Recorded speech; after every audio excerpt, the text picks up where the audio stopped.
গত 4 দিনে মুরগির মাংসের দাম বেড়েছে কেজি প্রতি 20 টাকা।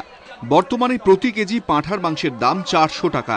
কিন্তু কিভাবে এই দাম নির্ধারণ হচ্ছে? খোলা বাজারে কিসের ভিত্তিতেই ক্রেতাদের কাছ থেকে দাম নিচ্ছেন বিক্রেতারা? এ নিয়ে স্বচ্ছতা আনতে উদ্যোগ নিল কলকাতা পুরসভা। পুরসভার এক বৈঠকে স্থির হয়েছে বাজার দর নিয়ন্ত্রণে আনতে এবার টাস্ক ফোর্সের পাশাপাশি গঠন করা হচ্ছে মার্কেট রেট অ্যানালিসিস কমিটি। বিভিন্ন ব্যবসায়িক সংগঠনের প্রতিনিধি, বাজার কমিটির সদস্য, পুরসভার আধিকারিক, পুলিশের এনফোর্সমেন্ট বিভাগের আধিকারিক, সিএসসি ও দমকল বিভাগের আধিকারিকরাও থাকবেন কমিটিতে। কমিটির নেতৃত্বে থাকবে প্রাইস ওয়াটার হাউস কুপার্স নামে একটি বেসরকারি সংস্থা।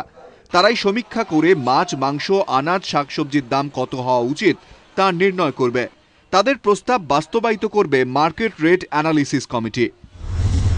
আমরা এই রিভিউ মিটিংয়ে দেখলাম যে হোলসেল মার্কেটের থেকে বাজারের যে রিটেল মার্কেট, সেখানে মালের দামের অনেক তারতম্য হয়ে যাচ্ছে, বেশি হয়ে যাচ্ছে। যেমন মুরগির মাংসর দর 4 দিনে 20 টাকা কেজি বেড়েছে। তার জাস্টিফিকেশন আমরা এই মিটিংয়ে জানতে চেয়েছি।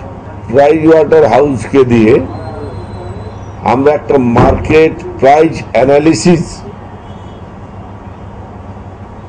টিম তৈরি করছি।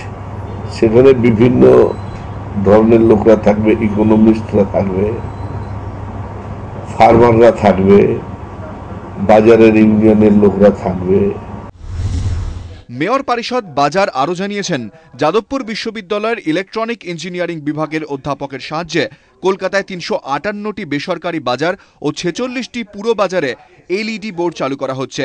প্রত্যেকটি জিনিসের পাইকারি মূল্য দেয়া থাকবে ওই বোর্ডে। প্রতিদিন সেই তথ্য যাচাই করা হবে। এর ফলে ক্রেতারা দ্রব্যের পাইকারি মূল্য সম্পর্কে অবগত থাকবেন। এর পাশাপাশি এদিন বাজারগুলিকে আগুনের হাত থেকে বাঁচাতে সার্কিট ব্রেকার লাগানোর সিদ্ধান্ত নেওয়া হয়েছে। তারকবাবু জানিয়েছেন, 245টি বাজারে এই সার্কিট ব্রেকার লাগানো হচ্ছে। ওভারলোডিং হলেই বাজারে বিদ্যুৎ সরবরাহ বন্ধ হয়ে যাবে। এদিন মেয়র পরিষদ আরও জানান, অগ্নি নির্বাপনের জন্য বিভিন্ন বাজারে বসানো 80টি গভীর নলকূপের রক্ষণাবেক্ষণের দায়িত্ব দেওয়া হয়েছে দমকলকে। ক্যামেরায় অরিন্দম ভদ্রের সঙ্গে স্বপন বেরা, নিউজ টাইম।